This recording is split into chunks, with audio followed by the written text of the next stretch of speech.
On one freezing winter morning in Toronto, while snow covered the streets and people rushed through the cold, an elderly woman named Margaret Reid quietly walked toward Maple Dominion Bank.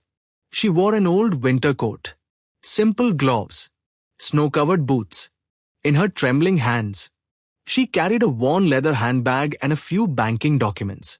To most people around her, she looked invisible, just another lonely old woman trying to survive winter. But nobody knew who she really was. Years earlier, Margaret had devoted her entire life to serving people with kindness and honesty.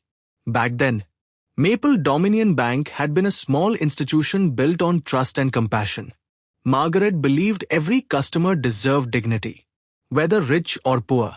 For decades, she worked faithfully inside that bank. She helped families, comforted worried customers, and treated strangers with warmth and humanity. But time changed the institution she once loved. Compassion slowly disappeared. Humanity faded, and appearances became more important than kindness. That morning, Margaret entered the same bank she had once proudly served. She simply wanted to withdraw some savings to repair the heating in her apartment before another freezing night arrived. But inside those polished marble walls, nobody saw her humanity anymore. Employees ignored her. Customers stared at her worn clothing. At the counter, questions quickly turned into humiliation. Cold voices, judgmental looks, impatient reactions. The employees assumed she was unimportant. When Margaret tried asking for help, she was treated like a burden. And in front of everyone, her dignity was quietly crushed. The pain in her eyes said more than words ever could. Humiliated and heartbroken, Margaret slowly walked back out into the snow-covered streets of Toronto. That evening, she boarded a nearly empty commuter train. She sat silently beside the frosted window, holding her handbag tightly against her chest. That was where a young journalism student named Emma Collins noticed her. Emma saw something others ignored. Not weakness, not poverty, but pain. She gently offered Margaret a warm coffee and sat beside her. At first, Margaret tried pretending she was fine. But sometimes, kindness opens doors that pain keeps locked. Slowly, Margaret shared what had happened inside the bank. Emma listened quietly. The more she heard, the more heartbroken she became. She could not understand how society had become so cold, that an elderly woman could be treated without dignity. That night, inside her small apartment overlooking the snowy Toronto skyline, Emma could not stop thinking about Margaret. Outside, snow continued falling softly across the city. Inside, Emma began editing the footage she had recorded earlier that evening. She wasn't searching for fame. She wasn't trying to become viral. She simply believed people needed to see the truth. When the video was uploaded online, nobody expected what would happen next. Within hours, millions of people across Canada began watching it. Social media exploded. News channels replayed the footage non-stop. People were shocked, angry, heartbroken. For the first time in years, the country paused and asked itself an uncomfortable question. Had society forgotten how to treat people with humanity?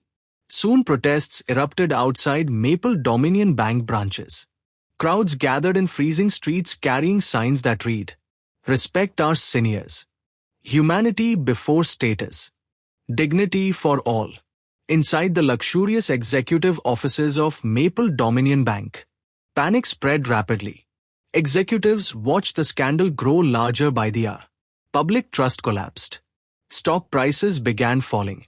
Emergency meetings continued through the night. But then, an even more shocking truth was discovered.